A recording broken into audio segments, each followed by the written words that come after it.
अस्सलामुअलैकुम। अऊज़ु बिल्लाहि मिनश्शैतानिर्रजीम। बिस्मिल्लाहिर्रहमानिर्रहीम। रब्बिश्रह ली सदरी व यस्सिर ली अमरी वहलुल उक़दतम मिन लिसानी यफ़क़हू क़ौली। बेटा, हमारी डिस्कशन चल रही थी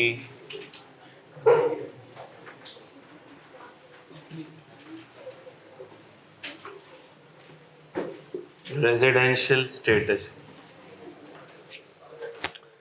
रेजिडेंशियल स्टेटस की डिस्कशन हमारी चल रही थी, जिसमें हमने इंडिविजुअल का रेजिडेंशियल स्टेटस पढ़ भी लिया था। और इंडिविजुअल का रेजिडेंशियल स्टेटस अगर मैं थोड़ा सा रिकैप कर दूं तो हमने ये देखा था कि residential status has nothing to do with the nationality और domicile of an individual. A Pakistani national may be non-resident or a foreign national may be resident for tax purposes. It depends upon the number of days of physical presence of individual in Pakistan during a tax year. और हमने कहा कि 183 या उससे ज़्यादा दिन अगर पाकिस्तान में गुजारे ड्यूरिंग अ टैक्स ईयर, यानी कि 182 से ज़्यादा, अगर ये भी कह लूँ तो एक ही बात है कि 182 से ज़्यादा दिन अगर एक टैक्स ईयर में पाकिस्तान में गुजारे, यानी 183 और मोर, तो वो क्या बन जाएगा? रेजिडेंट बन जाएगा। और अगर उससे कम दिन गुजारे तो नॉन रेजिडेंट। लेकिन एक और भी क्राइटेरिया है, वो भी चेक करना पड़ेगा। इस क्राइटेरिया की वजह से रेजिडेंट नहीं बन पाएगा, लेकिन एक और क्राइटेरिया भी है जो चेक करना पड़ेगा कि उसकी वजह से रेजिडेंट नहीं बन रहा। और वो दूसरा क्राइटेरिया क्या था? हमने कहा था ये देखना पड़ेगा कि क्या वो सिटीज़न है। अगर वो सिटीज़न है तो ये देख लेंगे कि क्या वो कहीं और किसी और कंट्री का रेजिडेंट तो नहीं बन गया टैक्स पर्पसेस के लिए। हमने कहा अगर बन गया है तो यहाँ का नॉन रेजिडेंट, यहाँ का नहीं बना तो देखेंगे कि किसी एक पर्टिकुलर कंट्री में 182 दिन से ज़्यादा तो नहीं है। अगर हुए तो नॉन रेजिडेंट, और अगर ना हुए तो पाकिस्तान का रेजिडेंट बन जाएगा। याद रहती है ये वाली बात है। फिर हमने देखा था rule to count days, important था। Rule to count days, rule 40। Part of the day that an individual is present in Pakistan will be counted as a whole day, including day of arrival in Pakistan, day of departure, day of leave, public holiday, strike, lockout और delay in receipt of supplies.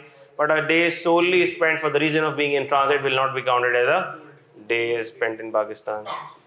याद रहती है ये बातें? ये क्यों चली गई हमारी तस्वीर? क्यों चली गई भाई इधर से? फिर आ गई। ये पहले भी हो रहा था? हैं, ये पहले भी हो रहा था मेरी क्लास में? मेरी दहशत इतनी है क्या? अच्छा भाई, ठीक हो गई बात। फिर हमने क्या पढ़ा था? फिर हमने दिन के गिनने का तरीका भी पढ़ा था, वो आपको अच्छे से आ गया। फिर हम कंपनी की तरफ मूव किए थे और हमने कहा कि अब हम कंपनी, अच्छा नहीं, फिर हमने ये भी देख लिया था कि रेजिडेंट और नॉन रेजिडेंट होने से होगा क्या।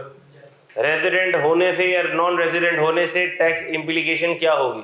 हमने कहा था resident person will be taxable for world over income, world over income, world over income. अगर कोई रेजिडेंट हो गया तो हमने कहा कि उसकी पूरी दुनिया की इनकम पर टैक्स कहाँ लगाएंगे? हम पाकिस्तान में लगाएंगे, सब्जेक्ट टू टैक्स ट्रीटी। अगर टैक्स ट्रीटी में कोई गुंजाइश है तो हम उसको मुआफ़ कर देंगे। लेकिन किस इनकम पे मुआफ़ी मिल सकती है उसको? FSI, PSI पे तो कोई मुआफ़ी कभी नहीं मिल सकती। किसको? रेजिडेंट को। गुड। और हमने कहा कि अगर नॉन रेजिडेंट है तो नॉन रेजिडेंट की only PSI is taxable. FSI के बारे में हम उससे सवाल ही नहीं कर सकते हैं। और क्या PSI पर उसको कोई छूट मिल सकती है? मिल सकती है अगर टैक्स ट्रीटी अलाउ करे तो। नॉन रेजिडेंट को PSI पर छूट मिल सकती है अगर टैक्स ट्रीटी अलाउ करे तो। ये बातें हमने कल पढ़ ली थी, याद रहती हैं ये वाली बातें? अच्छा, ये उसूल तो कंपनी के लिए भी यही रहेगा, AOP के लिए भी यही रहेगा, इंडिविजुअल के लिए भी यही रहेगा, जो हमने पढ़ लिया। अब हम देख रहे थे कंपनी का रेजिडेंशियल स्टेटस। और कंपनी का रेजिडेंशियल स्टेटस देखने से पहले हमने डेफिनेशन को देखा। डेफिनेशन कंपनी की स्टार्ट हो रही थी किससे? मीन्स से स्टार्ट हो रही थी। मीन्स, हमने कहा कि कंपनी की डेफिनेशन मीन्स से स्टार्ट हो रही है। इसका मतलब कि इनकम टैक्स ऑर्डिनेंस के पर्पसेस के लिए कंपनी की जो डेफिनेशन है वो मिनौअन वो कहलाएगी जो इनकम टैक्स ऑर्डिनेंस में लिखी हुई है। जो कंपनी की डेफिनेशन इनकम टैक्स ऑर्डिनेंस में गिवन है वही कंसिडर की जाएगी फॉर टैक्स पर्पसेस। तो क्या कंपनी की डेफिनेशन मुख्तसर है या तवील है? काफ़ी तवील है। अच्छा, कंपनी मीन्स, और कंपनी मीन्स करके पहले स्टेप में वो सारी कंपनियां तो डाल दी हमने जो कंपनीज एक्ट वाली कंपनियां थी, वो तो डाल दी हमने कहा बस आपका पेट नहीं भरा, नहीं अभी पेट नहीं भरा, अभी तो शुरुआत है। तो और भी कंपनी की डेफिनेशन में और भी एंटिटीज आएंगी। ओके जी, और भी एंटिटीज आएंगी। क्या क्या देख ली थी हमने कहा था कंपनीज एक्ट वाली भी सारी कंपनीज आ जाएंगी, और कोई कंपनी अगर किसी और लॉ के तहत कोई बॉडी कॉरपोरेट बनी है, कोई कंपनी पाकिस्तान में बनी है तो वो भी आ जाएगी। जैसे मैंने आपको एग्जांपल दी थी, पीआई है, पीएनएससी है, या बैंक्स बन रहे हैं बैंकिंग कंपनीज ऑर्डिनेंस के तहत, या इंश्योरेंस ऑर्डिनेंस के तहत इंश्योरेंस कंपनीज बन रही हैं, वो भी इसमें फॉल कर जाएंगी। फिर हमने देखा मुदारबा का एक अलग लॉ होता है, मुदारबा की एंटिटी का एक अलग लीगल स्ट्रक्चर होता है, लेकिन दिखने में कंपनी की तरह लगती है, शेयर्स नहीं होते, इसके सर्टिफिकेट्स होते हैं, और ये इस्लामिक बैंक की तरह इसके ऑपरेशंस होते हैं। ज़्यादा बातें हमें इसकी नहीं पता, इतना पता लग गया काफ़ी, बहुत है, पेट भर गया हमारा। आगे चलेंगे। Point number 4, body. हमने कहा कि ऐसी कोई कंपनी जो किसी फॉरेन कंट्री के अंदर पैदा हुई हो, जिसने फॉरेन कंट्री के अंदर जन्म लिया हो, किसी ऐसे लॉ के तहत जो उस कंट्री के अंदर कंपनी की इनकॉर्पोरेशन का सोर्स लॉ है, उसके तहत अगर किसी कंपनी ने जन्म लिया है तो हमने कहा होगी, तो वो भी हमारी डेफिनेशन के हिसाब से भी कंपनी। हम ये नहीं बोल रहे रेजिडेंट है कि नॉन रेजिडेंट है, अभी हम ये नहीं बोल रहे, हम तो ये बोल रहे हैं कि है वो भी हमारे लिए कंपनी। उसके बाद हमने कहा कि कोई कोऑपरेटिव सोसाइटीज़ भी सोसाइटीज़ के एक्ट के तहत जो वजूद में आती है, पैदा होती है, हमने कहा वो सोसाइटी को भी हमने क्या बोल दिया, कंपनी, वो भी कंपनी की डेफिनेशन का पार्ट है। इसी तरह से कोई नॉन प्रॉफिट ऑर्गेनाइजेशन जो वजूद में आती है, जो नॉन प्रॉफिट ऑर्गेनाइजेशन अगर कोई वजूद में आती है, तो non profit organization companies act के स्पेसिफिक सेक्शन के थ्रू वजूद में आती है, वो रजिस्टर होती है नॉन प्रॉफिट ऑर्गेनाइजेशन। हमने कहा नॉन प्रॉफिट ऑर्गेनाइजेशन भी जो रजिस्टर होती है इनकम टैक्स ऑर्डिनेंस में, कंपनी की डेफिनेशन के लिहाज से वो भी क्या है, कंपनी है। याद रहेगी बात? एग्जांपल दी थी मैंने आपको, ईदी, चीपा, ठीक है, सैलानी हो गया। इसके अलावा नॉन प्रॉफिट ऑर्गेनाइजेशन, कोई भी नॉन प्रॉफिट ऑर्गेनाइजेशन काफ़ी सारी चल रही हैं, रिलीजियस इंस्टीट्यूशंस काफ़ी सारे नॉन प्रॉफिट हैं, ठीक है। इसी तरह ICAP नॉन प्रॉफिट ऑर्गेनाइजेशन है। फिर हमारी बात यहाँ पर चल रही थी हमारी बात, हम कंपनी की डेफिनेशन में पॉइंट नंबर 7 पे थे। हम कंपनी की डेफिनेशन में पॉइंट नंबर 7 पे थे, ट्रस्ट, ठीक है। और मैंने आपको बताया था कि ट्रस्ट भी एक ऐसी एंटिटी होती है, ये भी एक लीगल स्ट्रक्चर होता है, ये भी एक एंटिटी होती है, जिसको हम उर्फ़े आम में कंपनी तो नहीं कहते, इसको हम बोलते हैं ट्रस्ट, लेकिन टैक्स पर्पसेस के हिसाब से उसको भी हम क्या बोलेंगे, कंपनी बोलेंगे। इसकी बात हम करेंगे जब हम प्रोविडेंट फंड की बात करेंगे। तो जितने भी एम्प्लॉय बेनिफिट फंड्स होते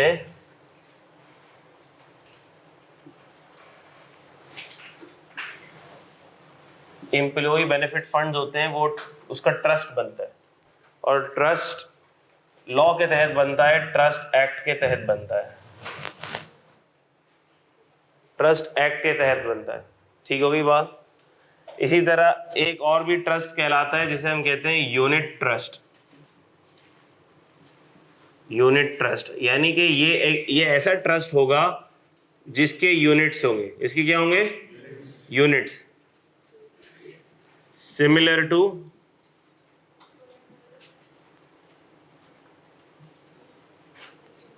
इसके भी यूनिट्स होते हैं, जिस तरह कंपनी के शेयर्स होते हैं, इसी तरह ऐसे ट्रस्ट्स भी होते हैं जो यूनिट्स में डिवाइडेड होते हैं। किस में डिवाइडेड होते हैं, यूनिट्स में डिवाइडेड होते हैं, शेयर्स की तरह होते हैं। मैं नहीं कह रहा शेयर्स होते हैं, मैं क्या कह रहा हूँ, शेयर्स की तरह होते हैं। आप में से किसी ने शायद सुना भी होगा, मीज़ान बोलता है, हमारा मीज़ान पेंशन फंड अनाउंस कर रहे हैं हम, Meezan Tahaffuz pension fund, Meezan cash fund, UBL income fund. इन फंड्स का नाम सुना है किसी ने? सुना होगा, मैसेजेस भी आते होंगे आप लोगों को बैंक वालों की तरफ से। नहीं सर, इतने पैसे नहीं अभी हमारे पास कि बैंक वाले हमें मैसेज करेंगे। नहीं, बेनजीर भुट्टो भुट्टो वाला नहीं। ये वाले फंड्स, ये फंड्स म्यूचुअल फंड्स कहलाते हैं। क्या कहलाते हैं ये म्यूचुअल फंड्स कहलाते हैं। म्यूचुअल फंड्स, म्यूचुअल फंड्स क्या होते हैं? म्यूचुअल फंड्स भी एक एंटिटी होती है, कंपनी की तरह ही दिखने में लगती है। ये म्यूचुअल फंड्स लोगों को कहती है आप हम में पैसा इन्वेस्ट करो। आप क्या करो? पैसा इन्वेस्ट करो। आप जो पैसा इन्वेस्ट करो हम आपको क्या देंगे? यूनिट्स देंगे। आप पैसे आज मिसाल के तौर पर, आज मिसाल के तौर पर मीज़ान इनकम फंड 2, मीज़ान इनकम फंड 2 वाला कहता है आप पैसे इन्वेस्ट करो, हम आपको यूनिट्स देंगे। हमने कहा ठीक है, कितने का यूनिट चल रहा है आपका आज? वो कहेगा भाई 100 रुपये का यूनिट चल रहा है। हमने कहा ठीक है, ये लो लाख रुपए। कितने यूनिट्स मिल गए आपको? 1000 यूनिट्स मिल गए। अब वो जैसे जैसे वो फंड इनकम जनरेट करेगा, वो अपने कुछ काम करेगा, वो इनकम जनरेट करेगा, कहीं पैसे इन्वेस्ट करेगा, शेयर्स लेगा, कुछ काम करेगा, तो उसकी इनकम होगी। जैसे कंपनी की इनकम होती है वैसे उसकी इनकम होगी। और जैसे उसकी इनकम होगी आपके यूनिट्स की वैल्यू बढ़ जाएगी। आज 100 होगी, कल 102 हो जाएगी, 105 हो जाएगी, 106 हो जाएगी, 107 हो जाएगी, 110 हो जाएगी, 125 हो जाएगी। तो आप जब यूनिट बेचोगे तो आपको क्या मिल जाएगा? प्रॉफिट मिल जाएगा, प्रॉफिट मिल जाएगा, प्रॉफिट मिल जाएगा। तो ये काम करता है कौन? म्यूचुअल फंड वाला करता है। मिसाल के तौर पर मुझे शेयर्स में इन्वेस्टमेंट करनी है। अब मुझे शेयर्स मार्केट का अंदाज़ा नहीं है, तो मीज़ान ने बोला मेरे पास स्टॉक फंड है। मेरे पास क्या है? स्टॉक फंड है। मेरे पास म्यूचुअल फंड है जो कि स्टॉक में स्टॉक्स परचेज करता है, सेल करता है, परचेज करता है, सेल करता है। मेरे पास एक्सपर्ट टीम बैठी हुई है। आपको तो स्टॉक के बारे में कुछ नहीं पता, आप शेयर मार्केट में डायरेक्ट पैसे नहीं लगाओ। आप एक काम करो, पैसे हमें दे दो। हमने कहा ठीक है, आपको देते हैं पैसे। कितने पैसे हैं सर आपके पास? मैंने कहा भाई 5 लाख रुपए। सर आप हमें पैसे दें और आप हमसे यूनिट्स ले लें, हमारे यूनिट्स ले लें। अच्छा कितने का यूनिट है? 100 रुपये का। 5 लाख के कितने यूनिट्स आ गए? 5000। अब उनके पास एक्सपर्ट्स की टीम बैठी हुई है, वो शेयर लेगी, बेचेगी, लेगी, बेचेगी, लेगी, बेचेगी। और अगर प्रॉफिट कमाएगी तो आज जो मेरा एक यूनिट है वो थोड़े दिन बाद कितने का हो चुका होगा?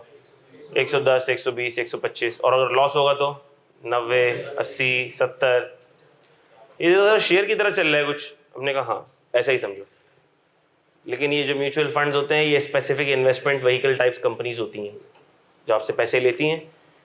तो ये भी ट्रस्ट, इसमें ट्रस्ट क्या आया? तो हमने कहा ये एक लीगल स्ट्रक्चर, इसका कंपनी नहीं कहलाता। इसका लीगल स्ट्रक्चर भी कंपनी नहीं कहलाता क्योंकि ये शेयर्स नहीं होते। ये क्या होते हैं? यूनिट्स होते हैं, यूनिट्स होते हैं। ये इसका लीगल स्ट्रक्चर फिर सर क्या कहलाता है? हमने कहा ये भी ट्रस्ट कहलाता है क्योंकि आपने ट्रस्ट करके इन्वेस्टमेंट के लिए पैसे उसको दे दिए। आपने बोले मेरे पैसे, आप इसको चलाओ, आप इन पैसों को। तो फिर जब पैसे कमा लोगे तो ये पैसे किसके पास आएंगे वापस? इसका बेनिफिशियरी कौन है भाई? जो यूनिट होल्डर है वो। ठीक है, तो आपने, तो ये भी ट्रस्ट अरेंजमेंट में आता है। इसको भी यूनिट्स ट्रस्ट कहते हैं कि ऐसा ट्रस्ट जिसके यूनिट्स हैं, यूनिट ट्रस्ट। ठीक है, कोई बात ज़्यादा इसमें भी डिस्कशन करने की जरूरत नहीं, बस आपको पता चल गया कि म्यूचुअल फंड्स भी ट्रस्ट के फॉर्म की एंटिटी होती है, प्रोविडेंट फंड भी ट्रस्ट के अंडर फॉर्म होती है। जी, बैतुल-सलाम वेलफेयर ट्रस्ट। अच्छा, ये जो वेलफेयर ट्रस्ट होते हैं ये भी एज अ ट्रस्ट फॉर्म होते हैं।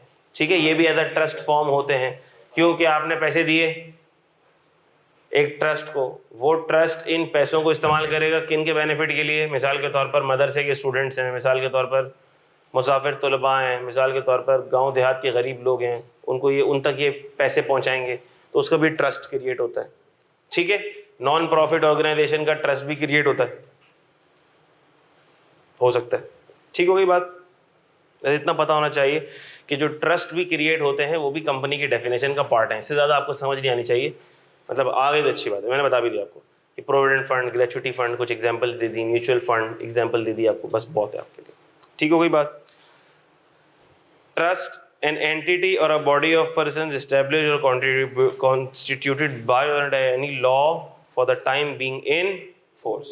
ठीक है, तो हमने कहा ट्रस्ट भी या कोई भी एंटिटी, कोई भी बॉडी जो किसी लॉ के तहत पैदा हुई हो, वो भी क्या है? कंपनी की डेफिनेशन में आ जाएगी। तो यहाँ तक के सारे पॉइंट समझ आ गए? आसान बातें याद करने हैं, इतनी बातें इसलिए कर रहा हूँ ताकि आपको याद हो जाए। ठीक है, वही बात। पॉइंट नंबर 9 पहले समझ लो, वो आसान है। 9 प्रोविंशियल गवर्नमेंट और लोकल गवर्नमेंट। ये तो आसान है, इसमें क्या समझाऊं मैं। इसका मतलब कि सर प्रोविंशियल गवर्नमेंट भी कंपनी की डेफिनेशन का पार्ट है। मैंने कहा जी, यानी टैक्स के हिसाब से प्रोविंशियल गवर्नमेंट भी क्या है, एक कंपनी। मिसाल के तौर पर पंजाब गवर्नमेंट भी लॉ के नज़दीक क्या है, एक। सिंध गवर्नमेंट भी इनकम टैक्स लॉ में, इनकम टैक्स लॉ के हिसाब से सिंध गवर्नमेंट भी क्या है, कंपनी। अभी मैं अभी सिर्फ मैं कंपनी की डेफिनेशन पढ़ा रहा हूँ। कंपनी की डेफिनेशन पूरी पढ़ा लूंगा, फिर बताऊंगा कि इसका मकसद क्या है। पहले समझ लो बस। प्रोविंशियल गवर्नमेंट क्या है, लोकल गवर्नमेंट क्या है, फेडरल गवर्नमेंट लिखा हुआ है इधर? नहीं, फेडरल गवर्नमेंट नहीं लिखा हुआ, तो फेडरल गवर्नमेंट कंपनी नहीं है।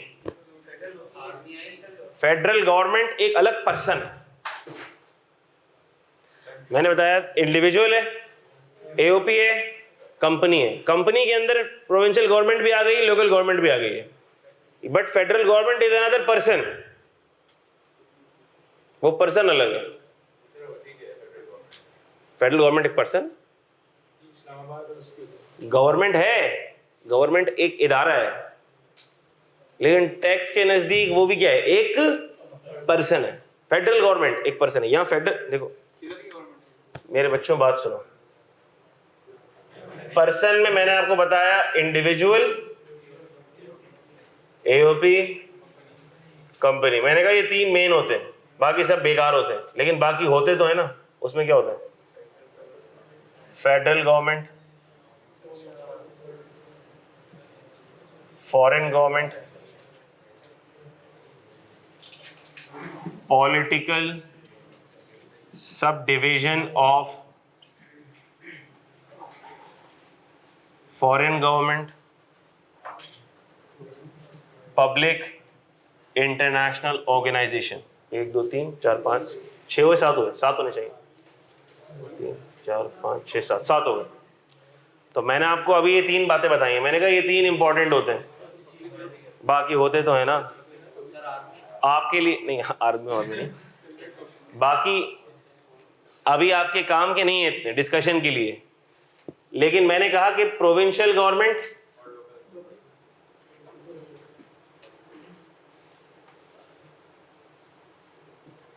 ये कंपनी की डेफिनेशन में आते हैं, और फेडरल गवर्नमेंट अलग पर्सन कहलाता है। बस ज्यादा डिटेल में जाने की जरूरत नहीं, इतना समझ गए काफी।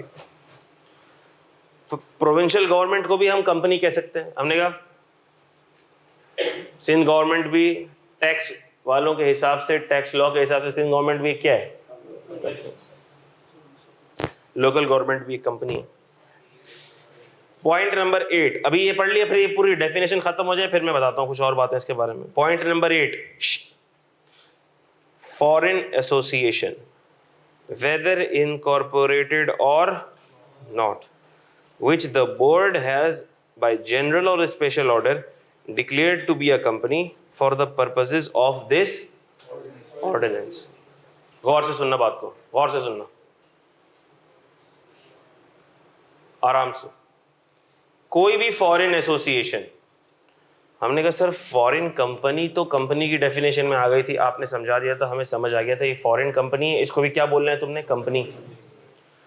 अभी आप क्या बोल रहे हैं कि कोई भी फॉरेन एसोसिएशन, इसका मतलब कि ये कंपनी के अलावा होगी कोई एसोसिएशन। क्या ख्याल है, ये कंपनी के अलावा कोई एसोसिएशन होगी? हाँ सही बात है, आपने पहचान लिया। अच्छा, foreign association whether incorporated or not, चाहे वो इनकॉर्पोरेट हुई हो या ना हुई हो, यानी कि अथॉरिटीज के पास लीगली रजिस्टर हुई हो या ना हुई हो। क्योंकि देखो जरूरी नहीं है कि हर एंटिटी रजिस्टर भी हो। फिर से रिपीट करें सर, क्या कहा आपने? जरूरी नहीं है कि हर एंटिटी क्या भी हो, रजिस्टर भी हो। मिसाल के तौर पर आपका नाम क्या है? अब्बास। मैंने और अब्बास ने एक एग्रीमेंट कर लिया, एक मुआहदा कर लिया। हमने कहा यार मेरे पास 5 लाख रुपए हैं, अब्बास ने कहा मेरे पास 5 लाख रुपए हैं। सर एक इन्वेस्टमेंट करते हैं। मैंने कहा ठीक है, कुछ काम करते हैं। ऑफिस रेंट पे लिया, आईटी सर्विसेज देना शुरू कर दी। लेकिन हमारे दरमियान जो मुआहदा है एक कागज़ पर लिखा हुआ है, एक एग्रीमेंट हमने बनाया हुआ है, मैंने साइन कर लिया, इन्होंने साइन कर लिया, 2 विटनेस ने साइन कर लिया। अब ज़रूरी नहीं है कि मैं इस मुआहिदे को कहीं जाके रजिस्टर कराऊंगा तो ये पार्टनरशिप होगी। मैंने कहा मैं अगर इसको कहीं रजिस्टर नहीं भी करवाऊंगा तो भी हमारी पार्टनरशिप स्टार्ट हो गई। अच्छा है कि मैं इसको जाऊं और पार्टनरशिप के रजिस्ट्रार के पास इसको क्या भी कराऊं, मैं रजिस्टर भी कराऊं, गवर्नमेंट के पास इसको रजिस्टर भी करवाऊं। बात समझ आ रही है? वरना अगर मैं रजिस्टर ना भी करवाऊं तो भी मेरा काम तो शुरू हो गया, हमने काम शुरू कर दिया, हमारा अरेंजमेंट शुरू हो गया। तो यहाँ पर लॉ क्या कह रहा है? लॉ कह रहा है कि कोई भी foreign association whether incorporated or not which the board has by general or special order declared to be a company. अब ये यहाँ पे ऐसी बात क्यों की गई है, थोड़ा बैकग्राउंड देता हूँ मैं। ये तो अभी हम डेफिनेशन किसकी पढ़ रहे हैं? कंपनी की डेफिनेशन पढ़ रहे हैं ना। एक और पर्सन होता है AOP, पार्टनरशिप, जिसकी मैंने आपको आम मिसाल दी थी कि इसकी एग्जांपल क्या होती है? Partnership and joint ventures. इसके ऊपर टैक्स का रेट कम लगता है, lower tax rate than company. गौर से सुनना, lower tax rate than company. अब ये मैं फॉरेन कंट्री की बात कर रहा हूं, USA की बात कर रहा हूं। USA के अंदर कंपनी A है, वो कंपनी A चाहती है कि मैं पाकिस्तान में आके भी अपना बिजनेस करूं।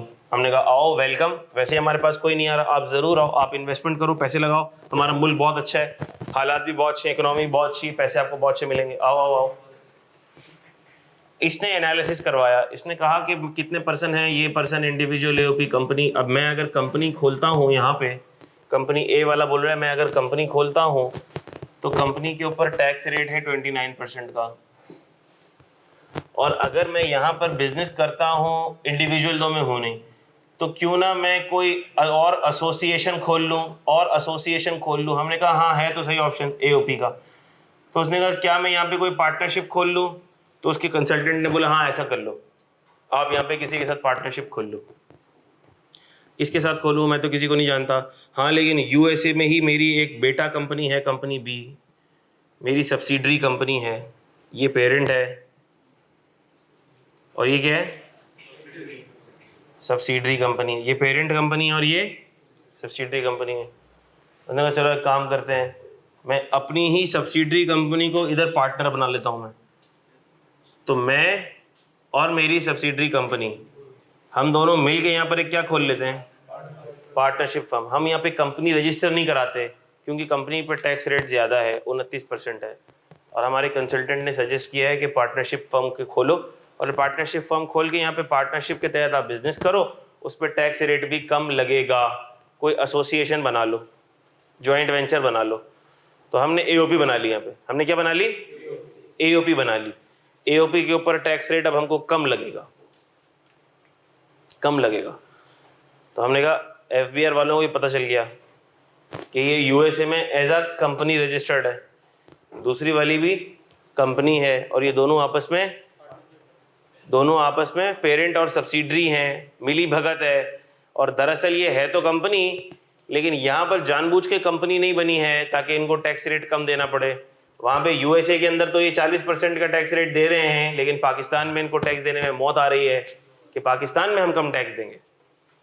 बाहर की जितनी कंपनियाँ होती हैं ना, बस उनकी ये कोशिश होती है किसी तरह पाकिस्तान में टैक्स बचा लें, पाकिस्तान में टैक्स चोरी कर लें। हमारी भी यही सब कोशिश होती है, तो बाहर की कंपनियों की भी यही कोशिश होती है।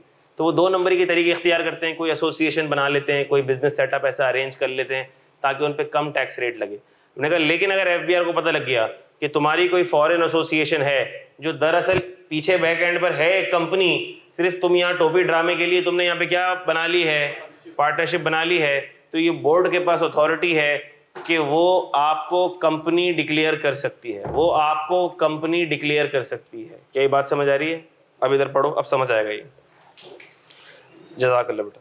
अ फॉरेन एसोसिएशन, कोई भी foreign association, whether incorporated or not, चाहे वो इनकॉर्पोरेट हुई हो या रजिस्टर हुई हो ना हुई हो, विच द बोर्ड हैज, जिसको बोर्ड ने, किस बोर्ड ने? FBR ने board has by general or special order, उसको जनरल या किसी स्पेशल ऑर्डर के तहत क्या कर दिया है, declare to be a company for the purposes of this ordinance, उसको कंपनी डिक्लेयर कर दिया। तो अब वो लाख बोले कि देखो मेरा तो स्टेटस एओपी वाला है, मेरा तो लीगल स्टेटस कौन सा वाला है, एओपी वाला है। हमने कहा नहीं, बोर्ड ने बाय स्पेशल ऑर्डर आपको क्या डिक्लेयर कर दिया है, कंपनी। तो आप भी क्या बन जाएंगे, कंपनी बन जाएंगे। क्या ये बात समझ आ गई है आपको?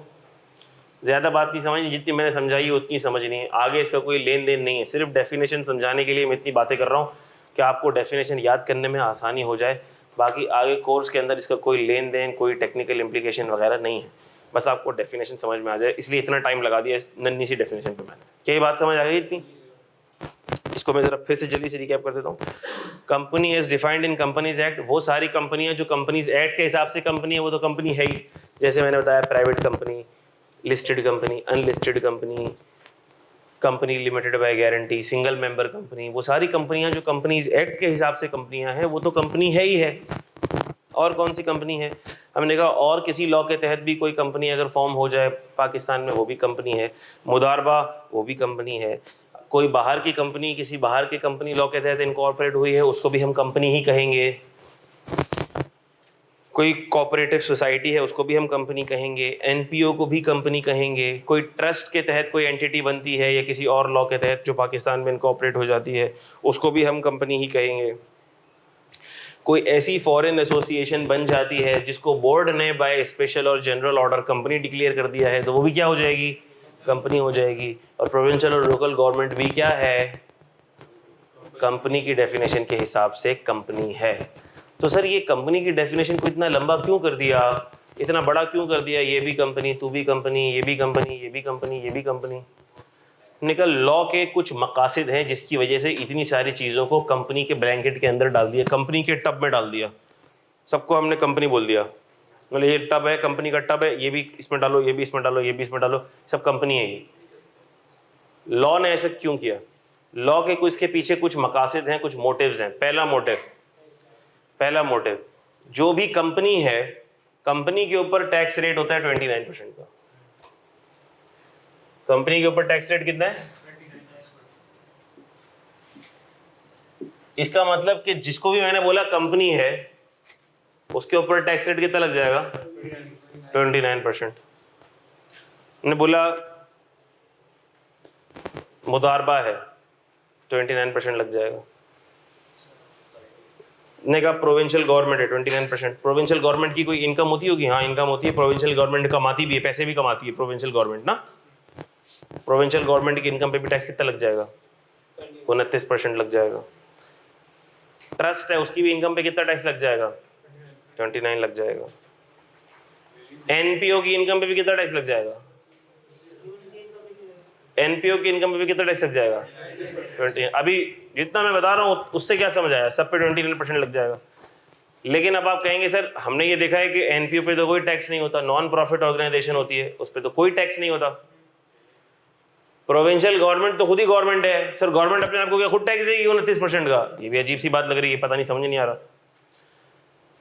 हमने कहा बातें आपकी सारी ठीक है, फिर वो लॉ के किसी और सेक्शन में लिखा हुआ होगा कि इस पे टैक्स नहीं लगेगा। लॉ के अंदर आगे कोई और सेक्शन दिया हुआ होगा जिसमें ये कह दिया गया होगा कि प्रोविंशियल गवर्नमेंट पे, लोकल गवर्नमेंट पे कोई टैक्स नहीं लगेगा। आगे लॉ में कोई और सेक्शन दिया हुआ होगा जिसमें ये लिखा हुआ होगा कि नॉन प्रॉफिट ऑर्गेनाइजेशन पे कोई टैक्स नहीं लगेगा। 100C में लिखा हुआ है एनपीओ पे कोई टैक्स नहीं लगेगा। ठीक हो गई बात? तो हमने कहा अभी एज अ जनरल रूल हम क्या कहेंगे, कंपनी है और कंपनी पे क्या रेट लग जाएगा? 29। लेकिन अब अगर कोई स्पेसिफिक सेक्शन है या कोई स्पेसिफिक लॉ है तो फिर हमें वो देखना पड़ेगा। बैंक्स पे रेट अलग हो जाएगा, 29% नहीं लगेगा, बैंक्स पे अलग रेट है। ठीक है, इसी तरह से एनपीओ पे कोई टैक्स नहीं है। लेकिन अभी कंपनी की डेफिनेशन में डाल दिया, इसका मतलब जनरल रूल सब पे अप्लाई हो गया। फिर उनका स्पेसिफिक सेक्शन होगा, उस स्पेसिफिक सेक्शन में जो बात कही गई होगी फिर हम वो फॉलो करेंगे। क्या बात समझ आ गई सबको? इसका मतलब सब पे 29% का टैक्स रेट तो दरअसल नहीं लगेगा। सर इसका और क्या मकसद होता है कि सबको आपने कंपनी की डेफिनेशन में डाल दिया? हमने कहा जिसको भी हम कंपनी की डेफिनेशन में डालेंगे ना, हम उसके ऊपर जिम्मेदारी लगाएंगे। क्या लगाएंगे? जिम्मेदारी। क्योंकि यहाँ पर जितने भी लोगों को, जितने भी एसोसिएशंस को, जितनी भी एंटिटीज को हमने कंपनी की डेफिनेशन में डाला है, वो कोई आम चीज नहीं है। Mudarba is a big setup. Mudarba is a big company, is a big setup, very big setup, corporate setup. Trust, mutual fund is a big setup, जिसकी बड़ी ट्रांजैक्शंस होंगी, मिलियंस और बिलियंस की ट्रांजैक्शंस होंगी, जहां पे लोग पैसे जमा करा रहे हैं, इन्वेस्टमेंट कर रहे हैं, पैसे कमा रहे हैं। ठीक है, इसी तरह से सबसे पहले पॉइंट में सारी कंपनीज आ गई, जिसमें कंपनीज एक्ट वाली सारी कंपनीज आ गई, private company, public company, listed company, unlisted company. So company is a big setup. सही, कंपनी का नाम सुन के हमारे दिमाग में क्या आता है कि सर बड़ा सेटअप है, कोई रेगुलेटेड सेटअप है। क्या है ये? और हमने ये देखा कि इनमें से हर एक कहीं ना कहीं रजिस्टर हो रहा है, किसी न किसी लॉ के तहत गवर्न हो रहा है। ट्रस्ट है, हमने बोला ट्रस्ट एक्ट के तहत गवर्न होगा। बैंक है, बैंकिंग कंपनीज ऑर्डिनेंस के तहत गवर्न हो रहा है। ठीक है, प्रोविंशियल गवर्नमेंट है, उसके अलग लॉज है, उसके तहत वो गवर्न होती है। इसी तरह एनपीओ है, एनपीओ के अलग लॉज है, उसके तहत वो गवर्न होती है। सोसाइटीज है, सोसाइटी का अलग लॉ है जिसके तहत वो गवर्न होती है।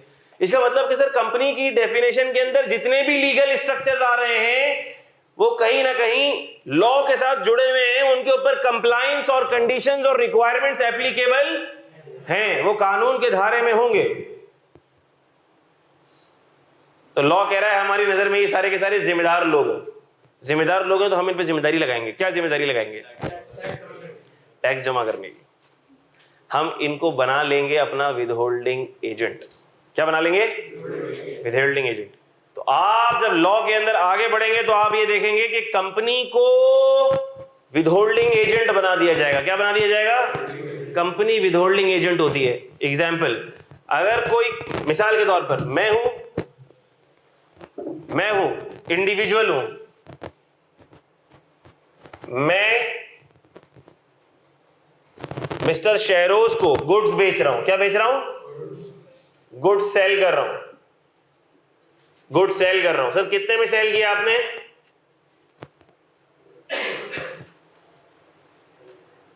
9 लाख में। 9 लाख में गुड्स बेचे। 9 लाख में गुड्स बेचे। मिस्टर शहरोज आपको कितने पैसे देंगे? 9 लाख देंगे।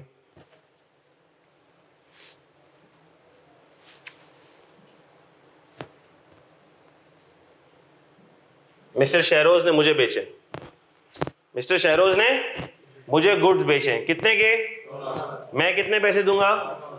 9 लाख दूंगा, पूरे 9 लाख दे दूंगा। लेकिन अगर यहां पर मैं नहीं हूं, अगर मेरी जगह कोई कंपनी है, जो कंपनी के डेफिनेशन के हिसाब से कंपनी है, तो कोई कंपनी अगर गुड्स परचेज करेगी तो कंपनी सामने वाले को पूरे पैसे नहीं देगी। क्यों नहीं देगी? कंपनी इसको पैसे काट के देगी, कुछ पैसे काट के देगी। मिसाल ले रहा हूं, 9.5 नहीं देगी। एग्जाम्पल ले रहा हूं, 8,10,000 रुपए देगी, 90% देगी, 90% देगी। 10% पैसे काट लिए। 10% पैसे क्यों काट लिए? क्योंकि लॉ ने उस पर जिम्मेदारी लगाई है कि तू जब भी सामने वाले को पेमेंट करेगा, सामने वाली की पैसों में से टैक्स को रोक लेगा, उसके पैसों में से उसका टैक्स काट के तू हमें जमा कराएगा। अरे मैं क्यों जमा कराऊं, मैं ये ख्वारी क्यों करूं, तू डायरेक्ट उसी से ले लेना। लॉ कह रहा है तू डायरेक्ट उसी से ले लेना। लॉ ने बोला नहीं नहीं, तू मेरा एजेंट है, तू मेरे बिहाफ पे ये काम करेगा, तू मेरा विदहोल्डिंग एजेंट है, मैंने तुझ पे ये जिम्मेदारी लगा दी, तू जिम्मेदार आदमी है। जिम्मेदार आदमी पे जिम्मेदारी लगाई जाती है ना। अब ये विदहोल्डिंग क्यों हो रही है, किस रेट पे हो रही है, क्यों हो रही है, ये बाद में आएंगी बातें सारी। अभी बस बताने का मकसद ये है कि ये विदहोल्डिंग होगी। एनपीओ, एनपीओ की इनकम पर टैक्स तो नहीं लगेगा, लेकिन क्या क्या अल खिदमत ऑर्गेनाइजेशन एनपीओ है। मिसाल के तौर पर गरीबों को खाना खिलाती है, गरीबों को खाना खिलाती है, तो सर खाना खिलाने के लिए कहीं से राशन भी तो लेती होगी, चावल, आटा, टमाटर, क्या ख्याल है, लेती होगी ना। गुड्स की परचेजिंग करती होगी नहीं करती होगी? तो हमने कहा सर इसने परचेजिंग करी है, किससे? मिसाल के तौर पर इम्तियाज से परचेजिंग करी है। इम्तियाज ने इसको गुड्स डिलीवर किए हैं। कितने के गुड्स डिलीवर किए हैं? हमने कहा सर 15 लाख के गुड्स डिलीवर किए हैं। तो अल खिदमत वाले इसको पेमेंट करेंगे कितनी? क्या पूरी 15 लाख करेंगे? नहीं, अल खिदमत वालों पे जिम्मेदारी है कि जब भी तुम पेमेंट करोगे सामने वाली पार्टी का टैक्स काट लोगे। क्यों, क्या, कितने परसेंट पर, अभी हमारा डिस्कशन नहीं है। लेकिन क्यों काट ले? क्योंकि भाई आप एनपीओ हो, तो आप एनपीओ हो तो आप कंपनी की डेफिनेशन में फॉलो करते हो, तो आप कंपनी हो, तो कंपनी सेक्शन 153 के हिसाब से विद होल्डिंग एजेंट है। तो आप जब भी आप कोई पेमेंट करोगे आपको टैक्स काट के पेमेंट करनी होगी। तो हमने जिसको भी कंपनी के डब्बे में डाला है, अगला ऑब्जेक्टिव ये है कि हम उसके ऊपर क्या लगाने वाले हैं? जिम्मेदारी लगाने वाले हैं कि तुम विद होल्डिंग एजेंट हो। ये मैंने आपको एक मिसाल दे दी। तो एक मकसद क्या कि उसके ऊपर टैक्स 29% लगाने वाले हैं हम। अगर नहीं लगाना होगा तो हम बाकी किसी सेक्शन में बता देंगे। दूसरा मकसद क्या कि हम उसके ऊपर एडिशनल जिम्मेदारियां लगाने वाले हैं जो हम हर चलते फिरते आदमी पर नहीं लगा सकते। ठीक है, हम अब्दुल्ला पर, मुनीर पर, अब्दुल रहमान पर, इनको पकड़ना मुश्किल है। इनको पकड़ना मुश्किल है। इनको अगर पकड़ पाते तो टैक्स वाले टैक्स ना लगा देते। कैश में डीलिंग हो रही है, लोग टैक्स दिए बगैर घूम रहे हैं, कैश में डीलिंग कर रहे हैं, कोई टैक्स दे नहीं रहे, लोग तो पकड़ भी नहीं आते। हाँ, लेकिन जो इदारा रजिस्टर्ड है किसी लॉ के तहत, उसका बैंक अकाउंट है, उसका डेटा एसीसीपी के पास है, उसका डेटा स्टेट बैंक के पास है, उसका डेटा पाकिस्तान इंश्योरेंस एसोसिएशन के पास है, उनको पकड़ना आसान है। मोटी गर्दन वाले को हमने पकड़ लिया, हमने बोला तू ही मोटी गर्दन वाला है, तू जिसको पेमेंट करेगा सबका टैक्स काटेगा। हमने बैंक को पकड़ लिया, बैंक की गर्दन पकड़ ली। अब हर बंदे का बैंक में तो अकाउंट होगा ना। अब आप अगर टैक्स पेयर नहीं भी हो तो आपने बैंक में अकाउंट खुलवा लिया, आपने उसमें पैसे रख लिए, आपने उसके अंदर कोई सर्टिफिकेट ले लिया, कोई इन्वेस्टमेंट कर दी, बैंक आपका टैक्स काट लेगा। बैंक आपका टैक्स काट लेगा। Bank is holding agent. Why? Bank is the company. अब सारे लोग बैंक से कितने से लोग जुड़े हुए होंगे? सर तकरीबन हर बंदे जुड़ा हुआ होगा, हर बंदा। आजकल तो गांव देहात के अंदर भी इजी पैसा, जैज कैश किसके पास नहीं है? रास्त आईडी, हर तरह से टैक्स वाले ने आपको ट्रैक कर लिया। बात समझ आ रही है? एक एक को पकड़ना मुश्किल था। हमने कहा 20 करोड़ लोगों को पकड़ना मुश्किल है, लेकिन एक काम करते हैं, 50 बैंकों को बोलते तुम कंपनी हो, सबका विदहोल्डिंग करो। अब उन 50 बैंकों के पास 15 करोड़ लोगों ने अकाउंट खुलवाए, पकड़ में आ गए। कंपनी जिम्मेदारी डाल दी विदहोल्डिंग की। बहुत ज्यादा बात कर ली, जरूरत ज्यादा मैंने इस पर बात कर ली। खैर, काफी अच्छी बात है आपके लिए। कंपनी, तो क्या कंपनी का कॉन्सेप्ट आपको समझ आ चुका है? अब इसको जरा पढ़ लो। पेज नंबर 4 पर रेजिडेंशियल स्टेटस ऑफ कंपनी लिखा हुआ है, जरा आप लोग पढ़ लो। बल्कि एक काम ये करो, कंपनी की डेफिनेशन को जरा 2-3 दफा रिवाइज करो, मैं सुनूंगा आप लोगों से, अभी अभी सुन रहा हूं। कंपनी की डेफिनेशन, कंपनी की डेफिनेशन जरा 2 मिनट ले लो, इसको जरा याद कर लो और मुझे कौन सुनाएगा मैं सुनूंगा अभी, जल्दी जल्दी, शाबाश। शोर नहीं बेटा, आराम से, दिल में याद करनी।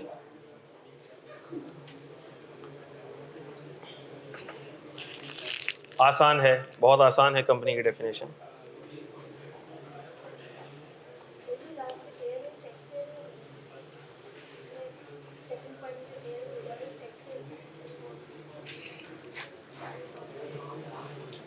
कौन से पॉइंट में बेटा?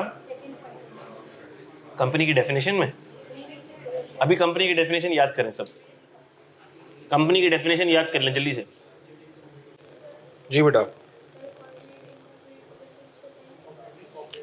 इनकॉर्पोरेट का मतलब ये होता है उस लॉ के तहत रजिस्टर हो जाना। हम कहते हैं कंपनी इनकॉर्पोरेट हो गई, कंपनी पैदा हो गई कंपनी लॉ के तहत, कंपनी के ऑपरेशन स्टार्ट हो गए, कंपनी इनकॉर्पोरेट हो गई, स्टार्ट हो गई, पैदा हो गई, बन गई। जी बेटा, ये बेटा कॉर्पोरेट कंपनी को कहते हैं, इनकॉर्पोरेटेड मतलब वो कंपनी स्टार्ट हो गई,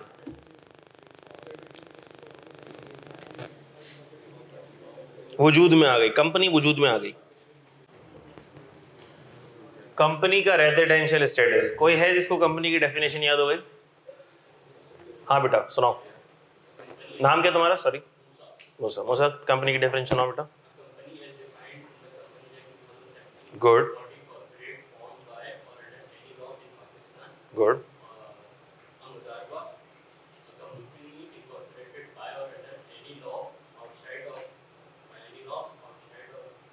outside Pakistan under the law of incorporation of that country.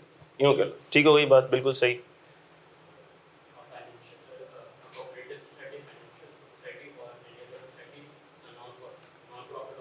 Very good, very good, very good, clapping हो जाए भाई के लिए।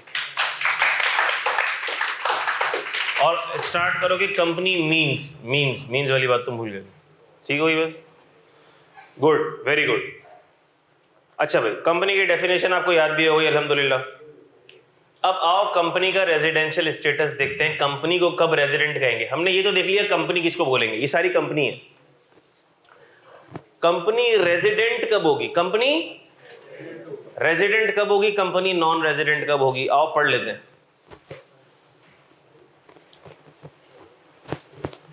अ company incorporated in Pakistan, a company, जी बेटा,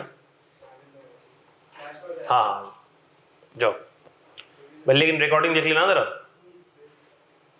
company incorporated in Pakistan, incorporated का मतलब कंपनी वजूद में आई हो, कंपनी पैदा हुई हो, कंपनी वजूद में आई हो, कंपनी पैदा हुई हो, पाकिस्तान में पैदा हुई हो, पाकिस्तान के लॉज के हिसाब से पैदा हुई हो, इस्टेब्लिश हुई हो, उसे हम कहेंगे कंपनी इनकॉर्पोरेटेड इन पाकिस्तान। बात समझ आती?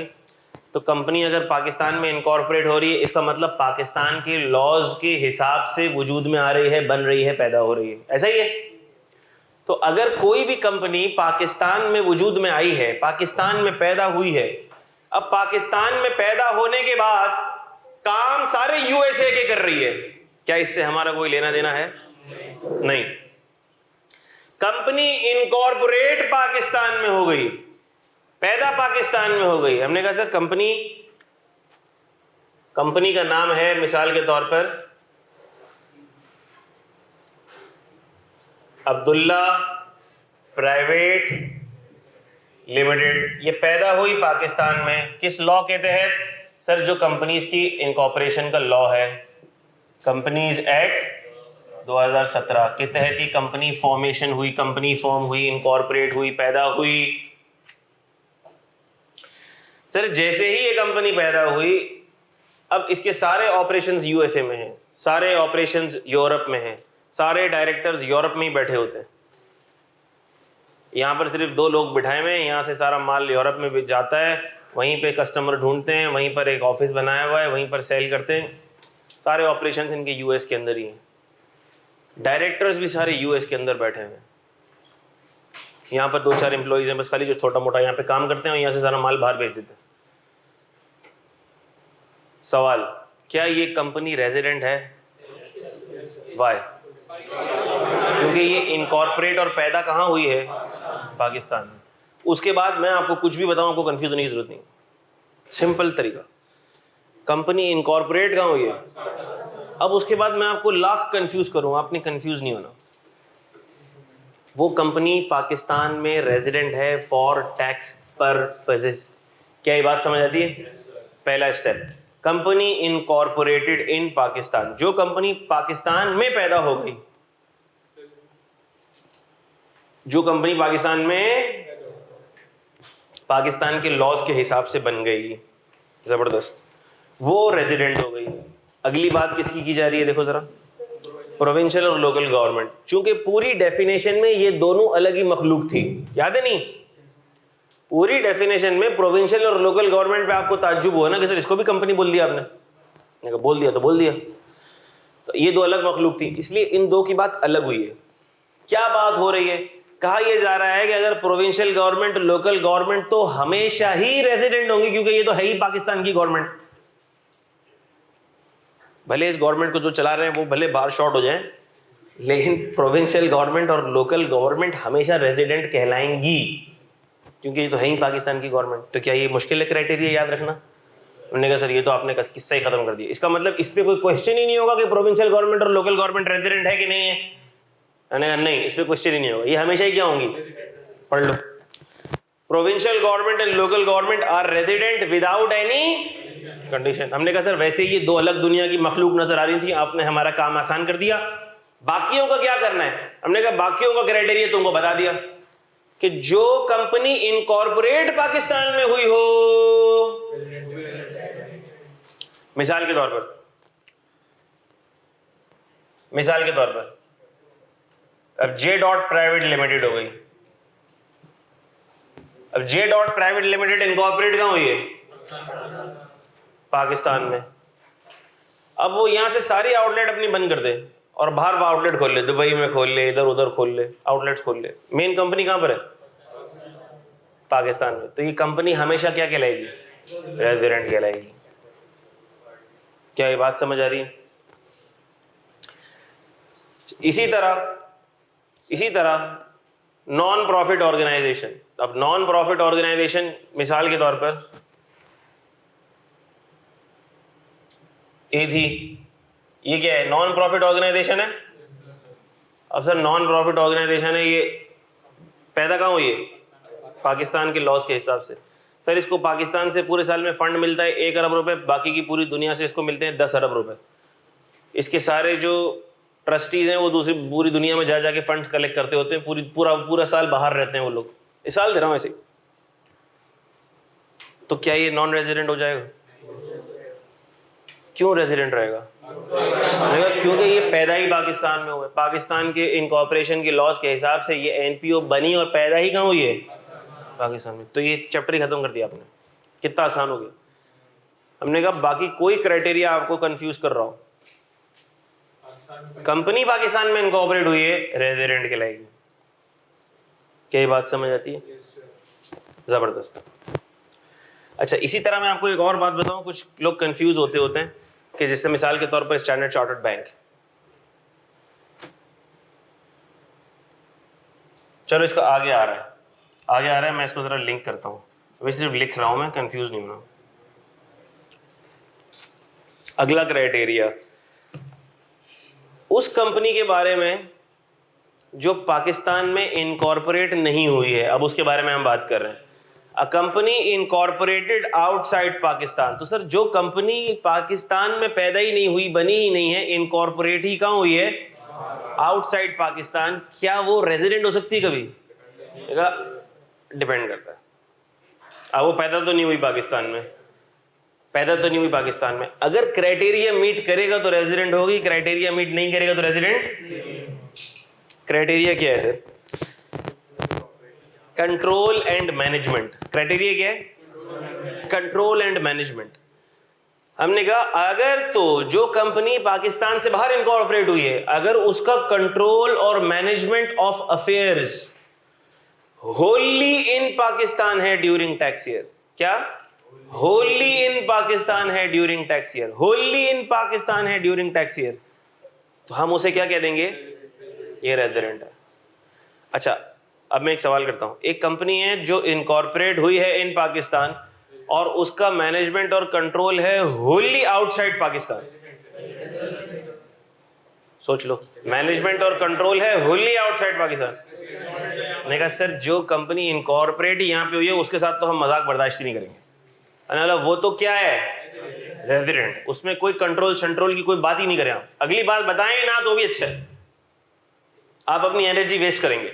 आपने जो पहला जुमला बोल दिया कंपनी इनकॉर्पोरेटेड इन पाकिस्तान, उसके बाद आप कोई इंफॉर्मेशन ना दें तो ही अच्छा है। आप अपनी एनर्जी वेस्ट करेंगे। हमें पता है वो कंपनी क्या है? रेजिडेंट। अब आओ कंपनी इनकॉर्पोरेटेड आउटसाइड पाकिस्तान, जैसे कि मिसाल के तौर पर वॉलमार्ट यूएसए। ये कहां पे या कहां इनकॉर्पोरेट हुई होगी? सिर्फ यूएसए में हुई होगी, जाहिर सी बात है। लिख भी रहे हैं फिर भी पूछ रहे हैं हमसे। वॉलमार्ट यूएसए कहां पैदा हुई होगी? वॉलमार्ट के स्टोर्स भी कहां पर हैं? यूएसए में। तो हमने कहा सर वॉलमार्ट वो कंपनी है जो इनकॉर्पोरेट हुई है आउटसाइड पाकिस्तान। हमने कहा ठीक है। सबसे पहला सवाल ये है मेरा, क्या ये हमारी डेफिनेशन के हिसाब से कंपनी है? जो कहता है नहीं है वो हाथ रेस करे। हमने कहा बिल्कुल ये हमारी डेफिनेशन के हिसाब से कंपनी है। हमने कहा था कोई भी कंपनी जो आउटसाइड पाकिस्तान इनकॉर्पोरेट हुई है उस कंट्री के लॉ के हिसाब से वो हमारी नज़रों में भी क्या है? कंपनी है। जाहिर सी बात है, कोई जानवर थोड़ी है, कंपनी है, जाहिर सी बात है। अच्छा, अगला सवाल, क्या ये रेजिडेंट है या नॉन रेजिडेंट है? हमने कहा सर सबसे पहले आप हमें ये बताएं कि इनकॉर्पोरेट कहाँ हुई है। मैंने कहा भाई बाहर ही इनकॉर्पोरेट हुई है, पाकिस्तान में थोड़ी हुई है। मैंने कहा सर अगर बाहर इनकॉर्पोरेट हुई है तो अब हम ये डायरेक्टली नहीं कह सकते, झट से नहीं कह सकते कि ये रेजिडेंट है या नॉन रेजिडेंट है, हमें क्राइटेरिया देखना पड़ेगा। क्राइटेरिया क्या है कि सर अगर टैक्स ईयर ये है 1 जुलाई 23 से 30 जून 24, आप इस टैक्स ईयर का पूछ रहे हैं। हमने कहा जी मैं इस टैक्स ईयर का पूछ रहा हूँ, क्योंकि रेजिडेंशियल स्टेटस तो tax year by tax year change भी हो सकता है ना। तो आप मुझसे सवाल करेंगे फिर सर आप रेजिडेंशियल स्टेटस किस टैक्स ईयर का पूछ रहे हैं। मैंने बोला भैया नॉर्मल टैक्स ईयर का 2024 का बताओ। अरे अच्छा सर आप ये बताएं कि क्या इसका मैनेजमेंट और कंट्रोल पूरे साल में होली पाकिस्तान में था या नहीं था, होली पाकिस्तान में था या नहीं था। हमने कहा ये कैसे पता लगेगा कि मैनेजमेंट एंड कंट्रोल पाकिस्तान में होली था या नहीं था, इसकी इंडिकेशन क्या है, इसका तरीका क्या, तरीका वारदात क्या होगा ये पता लगाने का कि इसका मैनेजमेंट और कंट्रोल यहाँ पर है या नहीं है। हमने कहा लॉ में तो नहीं लिखा हुआ, लेकिन मैं आपको कुछ बातें बताऊंगा, आप चाहें तो नोट कर सकते हैं।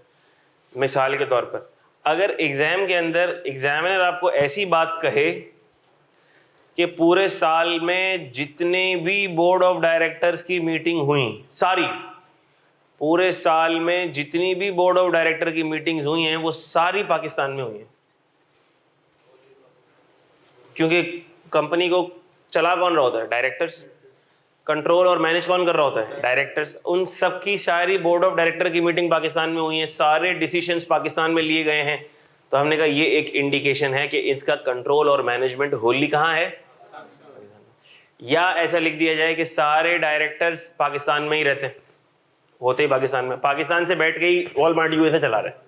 मैंने कहा वाह वाह, ऐसे तो पाकिस्तान आने से डरते हैं सारे, यहीं से बैठ के वॉलमार्ट यूएसए चला रहे हैं। अच्छा, तो हमने कहा फिर कंट्रोल और मैनेजमेंट क्या हो गया, कंट्रोल और मैनेजमेंट, ऑपरेशंस की बात नहीं हो रही। सुनो ऑपरेशंस तो यूएसए में चल रहे हैं, लेकिन सर डायरेक्टर सारे यहाँ बैठ के यहाँ पे बैठ के इशारे दे रहे हैं और कंपनी वहां चला रहे हैं। ओहो अच्छा, कंट्रोल और मैनेजमेंट यहाँ पर है। अच्छा, इसका मतलब कि वॉलमार्ट यूएसए को हम बोलेंगे अब ये क्या है, रेजिडेंट इन पाकिस्तान। लेकिन सर बोर्ड ऑफ डायरेक्टर की 10 मीटिंग में से 9 यहाँ हुई है, 1 यहाँ नहीं हुई है। हमने कहा सर अब होली मैनेजमेंट और कंट्रोल, होली वाला क्राइटेरिया फुलफिल नहीं हो रहा।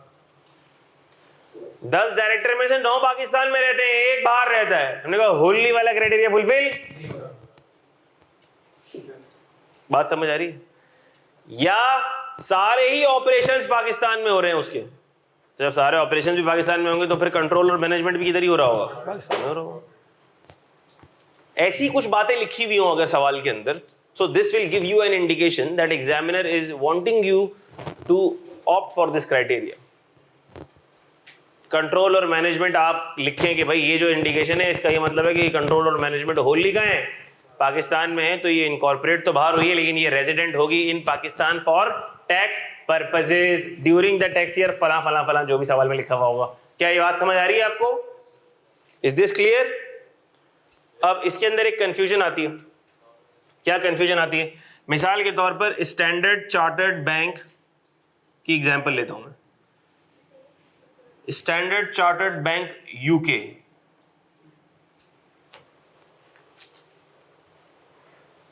स्टैंडर्ड चार्टर्ड बैंक, तो हमारे यहां पर जो स्टैंडर्ड चार्टर्ड बैंक है क्या वो रेजिडेंट है नॉन रेजिडेंट है,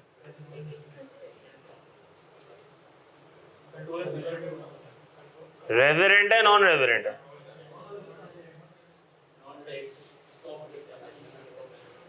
पता नहीं सर, रेजिडेंट है नॉन रेजिडेंट है। तो जो कह रहे हैं रेजिडेंट है वो क्यों कह रहे हैं रेजिडेंट है तो बता दें, और जो कह रहे हैं नॉन रेजिडेंट है वो बता दें कि वो क्यों कह रहे हैं। सर रीजन ना पूछें, बस रीजन ना पूछा करें आप, बस हाँ ना वाली बात, अब टिक द बॉक्स वाली बात किया करें, बस रीजन शीजन हम नहीं देंगे। अच्छा, तो मैं आपको बताता हूँ, इसमें कंफ्यूज हो सकते हैं आप कि सर स्टैंडर्ड चार्टर्ड तो मल्टीनेशनल बैंक है, स्टैंडर्ड चार्टर्ड तो यूके का बैंक है, स्टैंडर्ड चार्टर्ड का हेड ऑफिस कहाँ है, स्टैंडर्ड चार्टर्ड की मेन कंपनी कहाँ है, यूके। तो स्टैंडर्ड चार्टर्ड बैंक यूके, ये वाली कंपनी है कहाँ पे, इन यूके। यहां पर जो स्टैंडर्ड चार्टर्ड बैंक है वो है standard chartered bank Pakistan limited. ये क्या है, पाकिस्तान लिमिटेड, और ये कंपनी है जो कि अलग से इनकॉर्पोरेट हुई है इन पाकिस्तान। ये बैंक है, ये लिस्टेड बैंक्स लिस्टेड होते हैं, बैंक कंपनी भी होता है, आपने देखा बैंकिंग ऑर्डिनेंस के थ्रू भी बन रहा है, तो है तो कंपनी। और ये इनकॉर्पोरेट कहाँ हुआ है? पाकिस्तान में। ठीक है, ये पाकिस्तान के लॉज के हिसाब से ये बैंक यहाँ पे क्या हुआ है? इनकॉर्पोरेट हुआ है। तो ये क्या है? रेजिडेंट है। इसी तरह यूनिलीवर में आप लोग कंफ्यूज हो जाएंगे, आप बोलेंगे सर यूनिलीवर तो यूएसए की कंपनी है, मिसाल के तौर पर यूनिलीवर यूएसए की कंपनी है, और सर यहाँ पर भी है तो यूनिलीवर। हमने कहा यहाँ पर यूनिलीवर है ना, वो यूनिलीवर पाकिस्तान है और वो कंपनी पैदा हुई है पाकिस्तान के लॉज के हिसाब से, तो क्या होगी यहाँ पे? रेजिडेंट। तो सर इनका फिर ताल्लुक क्या होता है? इनका ताल्लुक ये होता है कि जो स्टैंडर्ड चार्टर्ड बैंक पाकिस्तान है ना, इसके 99% shares standard chartered UK hold करता है। होल्डिंग यूके के पास है, होल्डिंग यूके के पास है। शेयर्स 99% किसके पास है? यूके के पास। स्टैंडर्ड चार्टर्ड बैंक यूके के पास है, लेकिन शेयर्स होल्ड करने से इसके रेजिडेंशियल स्टेटस का ताल्लुक। ये एक लोकल कंपनी है जो लोकल लॉज के तहत इनकॉर्पोरेट हुई है, जो इनकॉर्पोरेट अगर पाकिस्तान में हो गई तो क्या कहलाएगी? रेजिडेंट। हालांकि ये जो पूरा प्रॉफिट कमाएगी, ये पूरे प्रॉफिट का 99% कहाँ भेज देगी? बाहर भेज देगी। इसके बोर्ड ऑफ डायरेक्टर्स पे डायरेक्टर्स भी 2-3 बाहर के बैठे हुए होते हैं। बात समझ आ रही है? लेकिन ये कंपनी चूंकि पहला स्टेप मैंने बता दिया कि ये इनकॉर्पोरेट कहाँ हुई है, तो ये कहाँ की रेजिडेंट हो गई? क्या ये बात क्लियर है?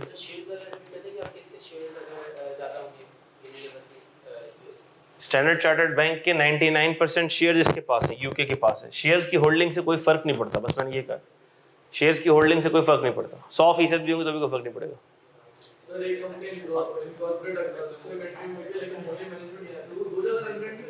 भले हो जाए भाई, कोई भी पर्सन अगर 2 जगह रेजिडेंट हो जाता है तो ये कोई मसले की बात है क्या? ये तो इंडिविजुअल में भी हमने देखा था ना, बातें की थी ना, कल डिटेल में बातें की थी ना हमने, कि एक इंडिविजुअल है वो यहाँ भी रेजिडेंट हो गया, वो दूसरी जगह भी रेजिडेंट हो गया। टैक्स ट्रीटी देखेंगे ना, फिर तो टैक्स ट्रीटी देखेंगे, कल इतनी डिटेल में तो बात हुई है। अगर रजिस्ट्रेशन ही खत्म करा देता पाकिस्तान से, फिर तो टैक्स पे नहीं करेंगे, फिर तो कंपनी बंद हो गई, फिर तो ऑपरेशन ही बंद हो गए। यूके से हो जाए, बट यूके में तो अपनी अलग कंपनी है ना उसकी भाई। जब आप बोल रहे हो ये कंपनी खत्म ही हो गई, रजिस्ट्रेशन ही बंद हो गई, दरवाजे बंद हो गए, ब्रांचेस बंद हो गई, तो खत्म हो गया ना।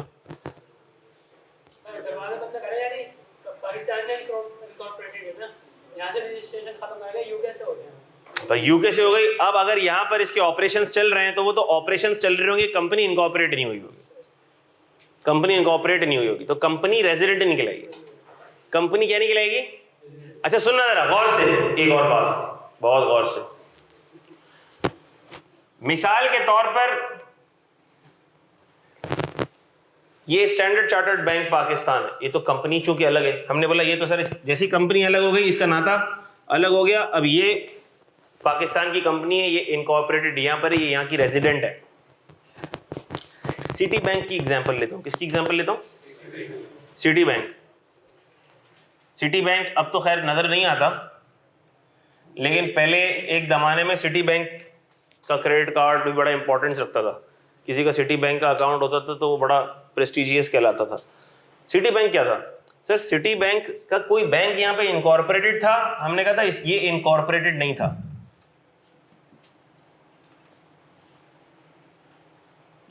नॉट इनकॉर्पोरेटेड, ये इनकॉर्पोरेटेड नहीं था।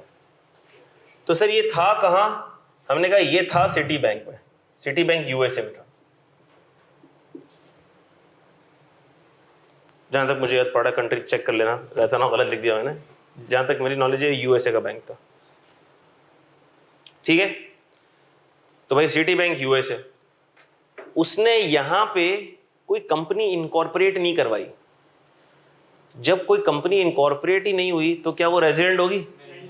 नहीं। वो यहां पर लेकिन काम कर रहा था। काम कैसे कर रहा था?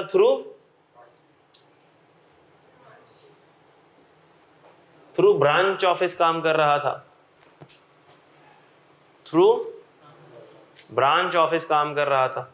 ब्रांच ऑफिस के अहकामात अलग होते हैं।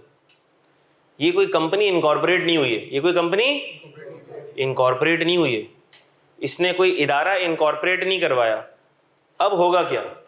मिसाल के तौर पर पाकिस्तान में इसका काम चल रहा है।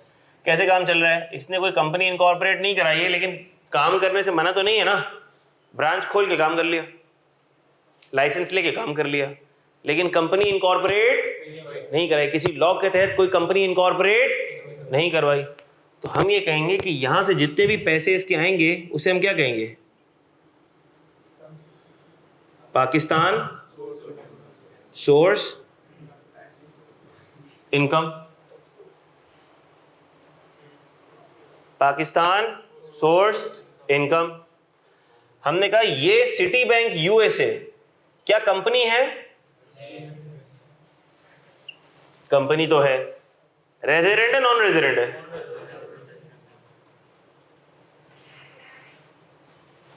नॉन रेजिडेंट है। और ये पैसे किसके हैं?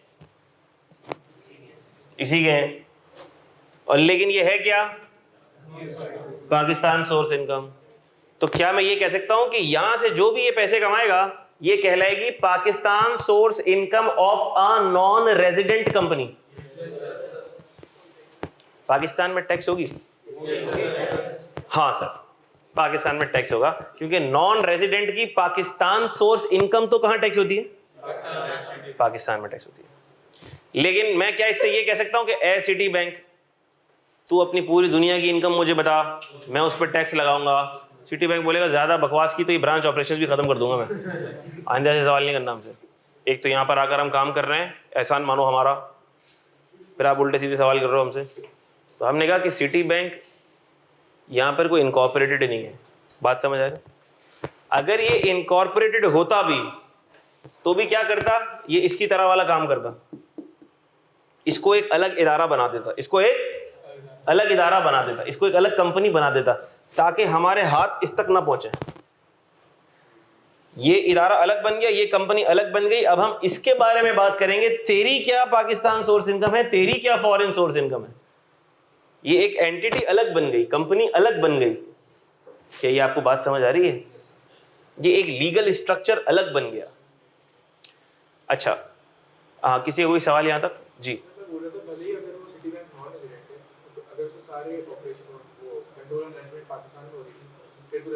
अगर कंट्रोल, उसकी जो कंट्रोल मैनेजमेंट है वो सिर्फ पाकिस्तान ऑपरेशंस की पाकिस्तान में हो रही है, यूएसए वाले ऑपरेशंस की पाकिस्तान में थोड़ी हो रही है। पाकिस्तान में तो एक चुनने से ऑपरेशंस चल रहे हैं ना इसकी। बात समझ आ रही है भाई? मिसाल के तौर पर मैं यूं कहूं कि गुल अहमद टेक्सटाइल एक्सपोर्ट कर रहा है और उसने यूएसए के अंदर अपना एक ऑफिस बनाया हुआ है जो वहाँ की एक्सपोर्ट्स वगैरह की कस्टमर्स की डीलिंग के लिए देखता है। तो आप क्या बोलोगे कि क्या गुल अहमद की मैनेजमेंट वहाँ से चल रही है? हमने कहा नहीं नहीं, वो तो सिर्फ वहाँ के ऑपरेशंस के लिए सिर्फ हमने एक छोटा सा ऑफिस बनाया हुआ है, असल कंपनी तो यहाँ पर है। चाहिए? क्या ये बातें सारी समझ आ रही हैं? कंफ्यूज तो नहीं हो गए? स्टैंडर्ड चार्टर्ड बैंक वगैरह से कंफ्यूज तो नहीं हो गए? ये अलग कंपनी है यहाँ, इसको तुम ब्रांच ऑफिस मत समझना, ये कंपनी है। अच्छा, अब थोड़ा सा नॉलेज पर्सपेक्टिव के लिए आपके दिमाग में ये सवाल आया तो नहीं, लेकिन आना चाहिए था कि सर फिर तो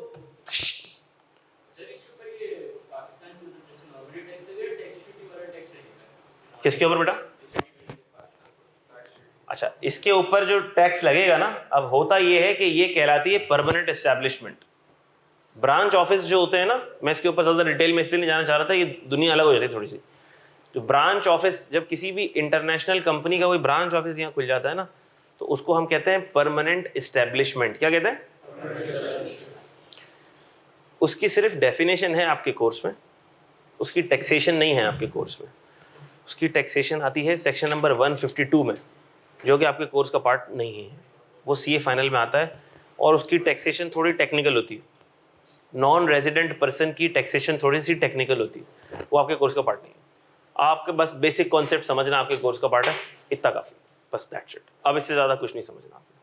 हाँ, एक एग्जाम्पल ऐसी है जो मैं आपको देना चाहूँगा जो कि प्रैक्टिकली होता है। अब ये सारी डिस्कशन के बाद आपके दिमाग में आना चाहिए था कि सर ये जो क्राइटेरिया आपने बताया कि सारे डायरेक्टर्स यहाँ हों, सारी बोर्ड ऑफ डायरेक्टर की मीटिंग यहाँ हो, सब कुछ यहाँ हो, तो ऐसा तो प्रैक्टिकली पॉसिबल नहीं होता। क्या ऐसा होता है कि कोई कंपनी वॉलमार्ट यूएसए में बन रही है और वॉलमार्ट अपने सारे डायरेक्टर पाकिस्तान में भेज रही है, जाओ तुम बोर्ड मीटिंग वहाँ पे करो? सर ऐसा तो नहीं होता कि कोई कंपनी बाहर बन रही हो और उसकी कंट्रोल और मैनेजमेंट कहाँ से हो रहा हो? पाकिस्तान से हो रहा हो। तो क्या ये प्रैक्टिकली पॉसिबल होता भी है? क्या इसकी प्रैक्टिकली कोई एग्जाम्पल होती भी है? क्योंकि ये जो आपने बताया ये तो दो अलग अलग कंपनीज हैं। ये तो पाकिस्तान में इनकॉर्पोरेट हुई है, तो ये तो पाकिस्तान की रेजिडेंट बन गई ना, ये तो कंपनी ही पाकिस्तान की। लेकिन ऐसी कोई एग्जाम्पल है क्या, ऐसी कोई एग्जाम्पल है क्या कि वो कंपनी इनकॉर्पोरेट पाकिस्तान में नहीं हुई है? वो कंपनी इनकॉर्पोरेट पाकिस्तान में नहीं हुई है, लेकिन उसका कंट्रोल और मैनेजमेंट पूरा कहाँ है? पाकिस्तान में, जिसकी वजह से वो क्या हो जाएगी? रेजिडेंट। क्या ऐसी कोई एग्जांपल्स हैं? आंसर इज यस, ऐसी एग्जांपल होती है। वो मैं आपको बता दूं, उसके बाद ये टॉपिक हम खत्म करेंगे। अच्छा, एग्जांपल क्या है इसकी? रब कर दूं कुछ? तो ऐसी मिसाल आपको सिर्फ एक केस में नजर आएगी। नहीं, अच्छा हो तुमने याद दिला दिया। ऐसा नहीं होगा कि अगर वॉलमार्ट की बोर्ड मीटिंग चल रही है और वॉलमार्ट की साल में 10 बोर्ड मीटिंग हो रही है और हम यहाँ पर बड़ी सी स्क्रीन लगा के ऑनलाइन मीटिंग यहाँ ब्रॉडकास्ट कर दें और हम बोलेंगे देखो ब्रॉडकास्ट तो पाकिस्तान में हो रही है ना, सारी की सारी मीटिंग तो पाकिस्तान में चल रही है। एक पार्टनर दुबई बैठा हुआ है, 4 पाकिस्तान में, 2 यूएसए में, 1 यूके में, सब ने ऑनलाइन मीटिंग कर ली। सर वो पाकिस्तान में ब्रॉडकास्ट हुई थी, सारी डायरेक्टर की मीटिंग तो पाकिस्तान से हुई है। हमने कहा ऐसी कोई कहानी नहीं है, ठीक है, ऑनलाइन मीटिंग इसके अंदर शामिल नहीं होती। अच्छा, तो ये वाली एग्जाम्पल किधर फिट आती है? कौन सी ऐसी कंडीशंस हैं या कौन से ऐसे केसेस हैं जहां पर कंपनी तो इनकॉर्पोरेट हुई है बाहर, कंपनी इनकॉर्पोरेटेड हुई है फॉरेन कंट्री के अंदर और उसके ऑपरेशंस कहाँ हैं? ऑपरेशंस, कंट्रोल, मैनेजमेंट कहां पर है? पाकिस्तान में। हमने कहा ऐसा आपको सिर्फ एक केस में मिलता है आमतौर पर,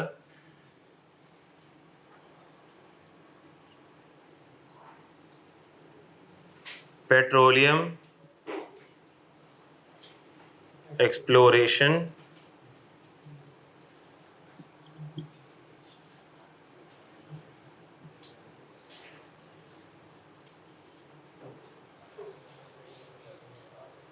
ठीक है, ऐसा आपको सिर्फ इस केस में मिलता है। ये मैं आपकी प्रैक्टिकल नॉलेज के लिए बता रहा हूँ, ज़रूरी नहीं है जानना आपके लिए, लेकिन ऐसा आपको इस केस में मिलता है। Petroleum exploration and production companies, ऐसा होता है, सुनना ज़रा गौर से मेरी बात को, ऐसा होता है। और उसकी एक एग्जांपल भी दे दूँ आपको, यूनाइटेड एनर्जी पाकिस्तान, नाम क्या है कंपनी का? United energy Pakistan. लेकिन ये पता है कहाँ इनकॉर्पोरेटेड है? ये मॉरिशस में इनकॉर्पोरेटेड है, चाहिए। और ये एक्सप्लोरेशन कहाँ कर रही है आपको पता है? पाकिस्तान में कर रही है। कंपनी कहाँ इनकॉर्पोरेटेड है? जबकि इसके सारे ऑपरेशंस और सारी एक्सप्लोरेशन कहाँ पर है? पाकिस्तान के अंदर है। तो हमने कहा इस कंपनी को हम क्या बोलेंगे? ये क्या है? टैक्स पर्पसेस के लिए ये क्या बन जाएगी? रेजिडेंट कंपनी बन जाएगी। टैक्स पर्पसेस के लिए क्या बन जाएगी? रेजिडेंट कंपनी बन जाएगी। क्या बेटा? बहुत रेयर केसेस में मिलेगा आपको, बहुत रेयर केसेस में मिलेगा आपको। क्या ये बात समझ आती है? आमतौर पर नहीं मिलेगा। आप खुद सोचो ना, कौन सी ऐसी कंपनी होगी वो बाहर इनकॉर्पोरेट हुई होगी और कंट्रोल और मैनेजमेंट सारा पाकिस्तान से चल रहा होगा? तो सारे यहाँ से तो लोग भागने के चक्कर में, सर अगर बाहर कंपनी इतनी अच्छी चल रही है, ऑपरेशंस भी बाहर ही चल रहे हैं, तो हम भी बाहर ही चले जाते हैं, वहीं जाके कंट्रोल और मैनेजमेंट कर लेते हैं, पाकिस्तान में बैठे करने की जरूरत। क्या ख्याल है? ठीक हो गई बात?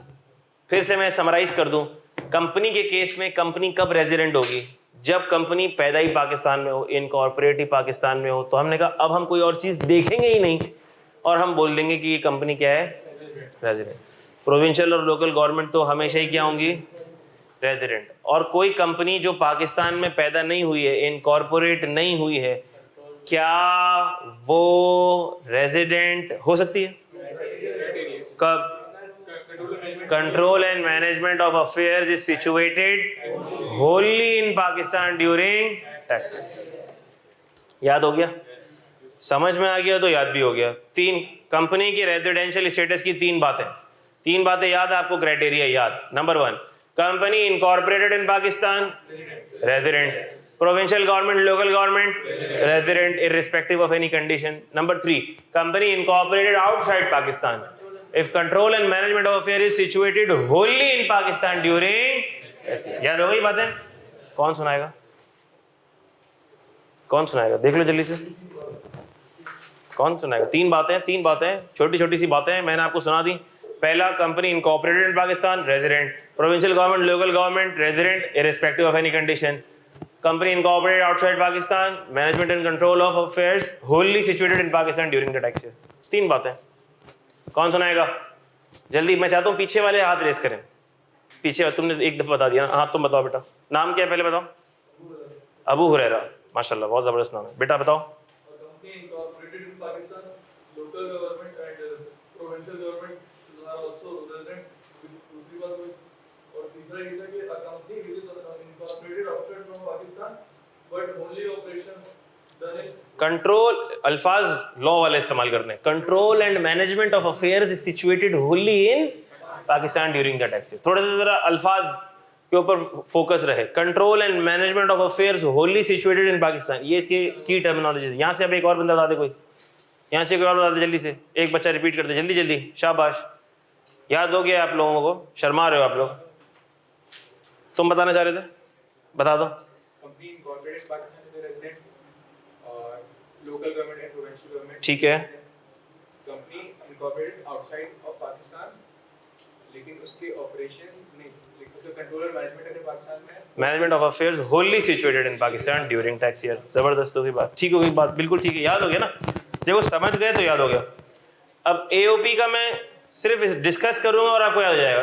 बस ये आ गया तो एओपी का तो बिल्कुल आसान है। ये रब कर दूं?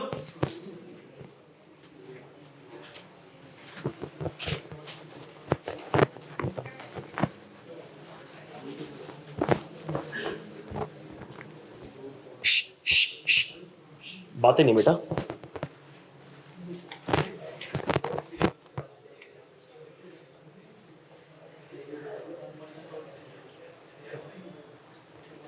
Residential status of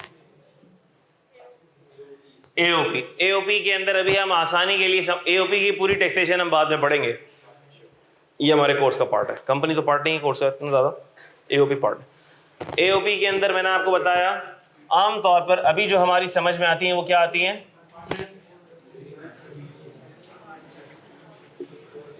partnerships and joint ventures. तो अब मैं एक पार्टनरशिप की मिसाल ले लेता हूं आसानी के लिए। पार्टनरशिप की मिसाल, ये एक पार्टनरशिप है ABC associates.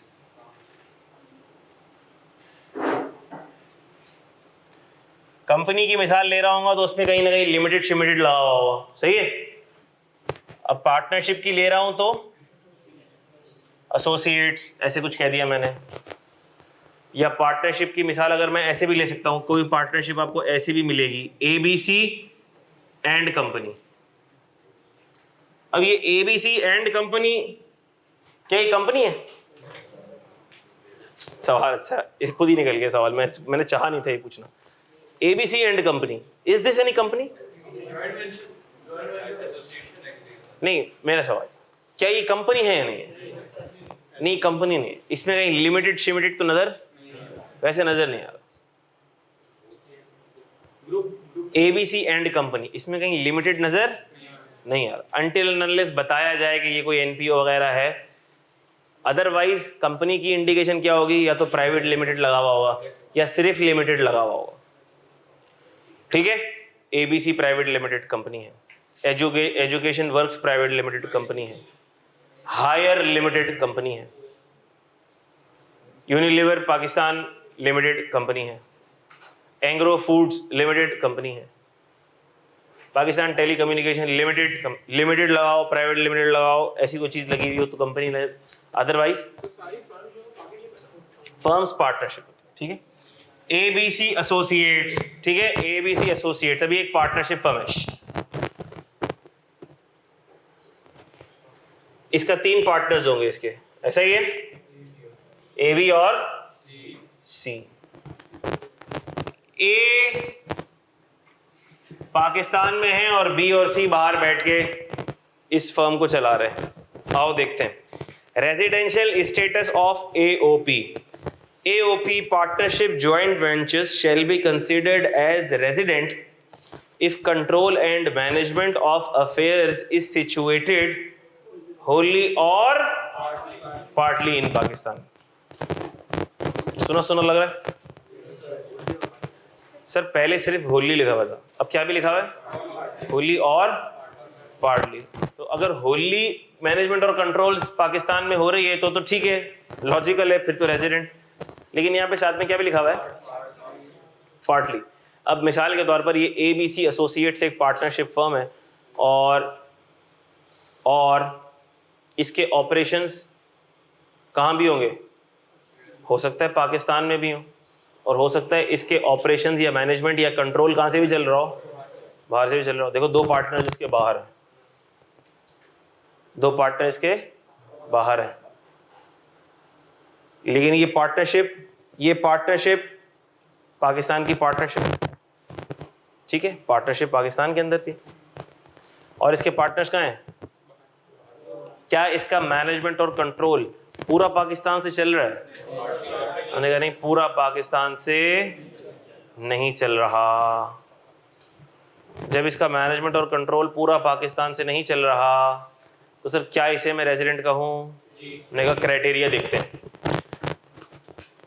AOP shall be considered resident। AOP consider की जाएगी resident if control and management of affairs is situated wholly or partly in Pakistan.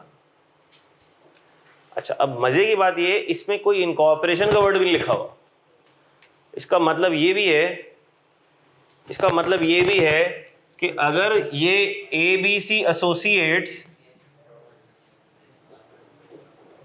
सुनना, ये अगर कहाँ पैदा हुई है? UK में, और ये पार्टनरशिप फर्म है और इसका एक पार्टनर A यहाँ से मैनेजमेंट और कंट्रोल कर रहा है और B और C ये UK में ही है, तो क्या ये AOP पाकिस्तान में रेजिडेंट हो जाएगी? यस, हो जाएगी। सिंपल है। देखो पार्टली लिखा हुआ है तो सिंपल हो गया ना, पार्टली से तो काम आसान हो गया। हमने कहा 4 पार्टनर हैं, एक भी पाकिस्तान में है, सिचुएटेड पार्टली इन पाकिस्तान में आ जाएगा। मेरे बाद किसकी क्लास है और कब है? हसन नहीं है ना? अरे MS ऑफिस छोड़ भाई, MS ऑफिस हम पढ़ा देंगे। MS ऑफिस हाँ, तो नमाज मुझे पता है, नमाज है मेरा बच्चा। सारी नमाजों के टाइमिंग जहन में रख के, 100 वाली भी मिल जाएगी, 1:30 वाली भी मिल जाएगी और आखिरी 2 वाली मिलेगी अल्फला में। जिस दिन मुझे 2 तक ले जाना होगा उस दिन मैं 1:45 पे छोड़ूंगा और अल्फला में चले जाऊंगा। या हम जमात यहाँ भी कर सकते हैं, ये भी हो सकता है, तो टेंशन नहीं लेनी। ये क्या घड़ी तोड़ी है किसी ने? हसन, ये तो मैंने अभी देखा।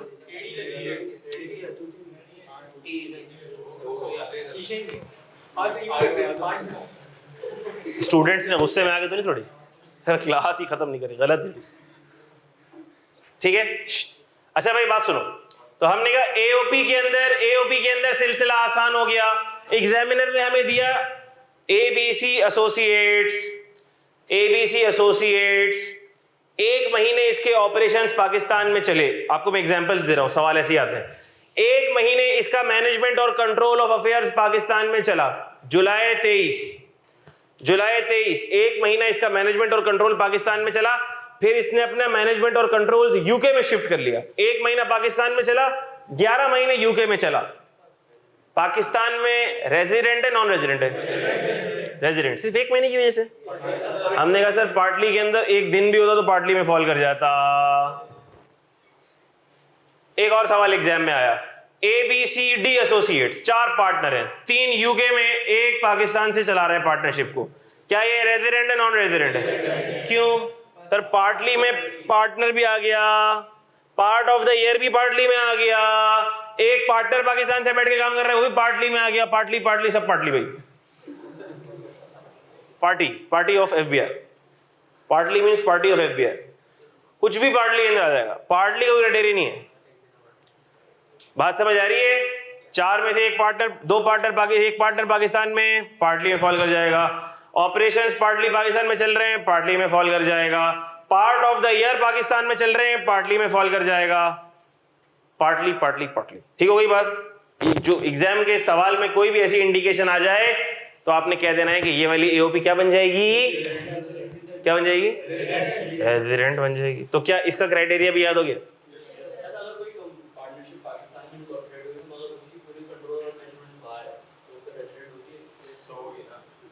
Management and control of affair is situated Holi और कुछ ना कुछ मैनेजमेंट तो पाकिस्तान में होनी चाहिए। इनकॉर्पोरेशन की शर्त नहीं है, कुछ भी नहीं हो रहा, मैनेजमेंट और कंट्रोल 0 है, ना होली है ना पार्टली है, तो फिर रेजिडेंट नहीं होगी। सही है? फिर ये रेजिडेंट। अच्छा, अगर मैंने कह दिया रेजिडेंट नहीं होगी, मैंने कह दिया रेजिडेंट नहीं होगी और उसकी इनकम आ रही है साल की 10 लाख रुपए, क्या करेंगे उस इनकम का? पाकिस्तान सोर्स से। अगर मैं ये कह दूं कि रेजिडेंट नहीं है, इसका ये मतलब कतई नहीं है कि इसकी पाकिस्तान सोर्स इनकम पर हम टैक्स नहीं लगाएंगे।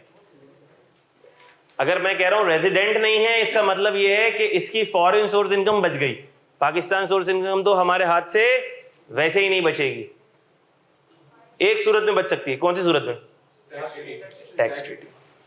नॉन रेजिडेंट की Pakistan source income, non resident की पाकिस्तान सोर्स इनकम किस सूरत में बच सकती है? अगर टैक्स ट्रीटी में कोई छूट वूट हो तो।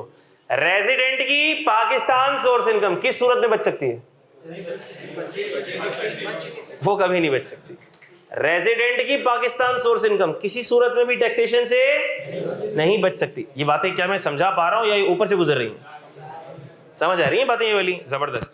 इसका मतलब अब हमने सबके रेजिडेंशियल स्टेटस पढ़ लिए, मैं जरा सबको रिकैप कर रहा हूं। इंडिविजुअल का रेजिडेंशियल स्टेटस डिपेंड करेगा number of days of physical presence, 183 और मोर या मोर देन 182 डेज तो रेजिडेंट हो गया। अगर सर डेज का क्राइटेरिया मीट नहीं होता, अगर डेज का क्राइटेरिया मीट हो जाता है तो सिटीजन हो नॉन सिटीजन हो वो रेजिडेंट हो गया। अगर डेज का क्राइटेरिया मीट नहीं होता और सिटीजन है, और कौन है? सिटीजन। तो हमने कहा फिर एक और चीज चेक करनी पड़ेगी। क्या? पहले ये देख लेते हैं किसी और कंट्री में रेजिडेंट तो नहीं है, अगर है तो यहाँ नॉन रेजिडेंट। अगर दूसरी कंट्री में रेजिडेंट नहीं है तो दूसरा क्राइटेरिया ये चेक करेंगे क्या किसी एक कंट्री में 182 से ज्यादा दिन रहा, अगर रहा तो पाकिस्तान का नॉन रेजिडेंट, सिंपल। और अगर कोई गवर्नमेंट एम्प्लॉय है posted abroad, resident irrespective of his physical state. Company के केस में इनकॉर्पोरेट हुई है, resident. Provincial government, local government, resident. Company incorporate outside Pakistan, देखना पड़ेगा। Control and management of affair situated wholly in Pakistan during tax year, resident, otherwise not. AOP देखना पड़ेगा, control and management of affair situated Holi और partly in Pakistan. अगर ऐसा है तो क्या बन जाएगी? रेजिडेंट बन जाएगी। रेजिडेंट होने से क्या होगा? Taxable for world over income, world over income, Pakistan source भी और फॉरेन सोर्स भी। और अगर नॉन रेजिडेंट होगा तो ओनली पाकिस्तान सोर्स। हम फॉरेन सोर्स इनकम का सवाल ही नहीं करेंगे। क्या डबल टैक्स हो सकती है? हो सकती है, हो सकती है, लेकिन बचने का तरीका क्या है? Tax treaty. क्या बचने का कोई और तरीका है? है, टैक्स ट्रीटी। उसके अलावा है। अगले सफे पे आ रहा है, पेज नंबर 6 पे। थोड़ी सी देर पढ़ ले या पेट्रोल ख़त्म हो गया, थोड़ी सी देर चल जाएगा, कल पढ़ लें। ये तीनों केसेस बेइंतहा इंपॉर्टेंट हैं और सारे पास पेपर के सवाल 70% इन तीनों केसेस पे डिपेंड करेंगे। ये चैप्टर कल ख़त्म हो जाएगा इंशाल्लाह। इसके बहुत सारे पास पेपर्स हैं, आप देख सकते हैं। पेज नंबर 7 से शुरू हो रहे हैं। आप पास पेपर्स इसके देख लें, पहले नज़र दौड़ा लें, और ये एग्ज़ाम के अंदर कितनी दफ़ा आया है ये भी आप देख सकते हैं खुद ही। ताज़ा 2022 में, ऑटम 22 में भी आया है, ठीक है। अच्छा सॉरी, मेरे पास तो पुरानी किताब है, मैंने आपके उसमें सवाल एक्स्ट्रा डाला है। ये तो मेरे पास पुरानी किताब है ना। आखिर कहाँ है? और बताओ अभी कितना ताज़ा गर्मा गर्म सवाल आया है, अभी आया। ऑटम 23 में सवाल आया है। देखो ये एग्जामिनर का फेवरेट एरिया रहता है, आसान सवाल आते हैं, लेकिन उसके लिए ये तीनों कॉन्सेप्ट्स आपको समझ आना चाहिए जो पेज नंबर कौन से पे लिखे हुए हैं? 6 से 7 आपके पास 6 है, पेज नंबर 6 पे जो लिखे हुए हैं। तो कल, अच्छा कल तो मुझे बोलने की जरूरत नहीं है, टाइम पे आएंगे, क्योंकि आपकी पहली क्लास मेरी वाली नहीं है, तो आप लोग आ ही चुके होंगे, जितनी भी लेट आएंगे मेरी क्लास में तो टाइम पे ही होंगे आप लोग। क्या ख्याल है? इंशाल्लाह। तो कल भी मेरा ये ख्याल है कि मेरी क्लास की टाइमिंग है कल 11:30 नहीं बेटा, कल 11:15 11:15 है कल मेरी क्लास की। कल मेरी क्लास की टाइमिंग है 11:15 से 11:45, पौने एक 11:15 से 11:45। और कल जब सर हसन आपको पढ़ा रहे हो तो आप सर हसन को याद दिला दीजिएगा कि मेरी क्लास की टाइमिंग से 15 मिनट पहले ऑफ कर दें। ये याद दिलाना किसका काम है? आप सबका। जो भी छोड़ दो ना, वो बातें छोड़ दो, आप लोगों का क्या काम है? सिर्फ और सिर्फ एक काम है।